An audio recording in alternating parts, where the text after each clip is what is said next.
તંત્રમાં કેટલું બધું ધુપ્પલ ચાલે છે તેનું એક ઉદાહરણ સામે આવ્યું છે સુરતથી. નાસિરનગર વિસ્તાર કે જ્યાં 30 મે અને 1 જૂન આ 2 દિવસ દરમિયાન 100 જેટલા મકાનો તોડી નંખાયા. આ મકાનો તોડી નંખાયા, લોકો બેઘર થઈ ગયા ત્યાં સુધી કોર્પોરેશનને કોઈ જાણકારી હતી જ નહીં.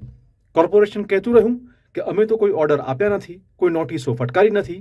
તો પછી આ ડિમોલેશન થયું કેવી રીતે? હવે વિડીયો એ પ્રકારનો સામે આવ્યો છે કે જેમાં ડિમોલેશન વખતે પોલીસનો બંદોબસ્ત પણ હતો અને આ સાથે કોર્પોરેશનના કાર્યપાલક ઇજનેર પોતે પણ આ વિડીયોમાં જોઈ શકાય છે.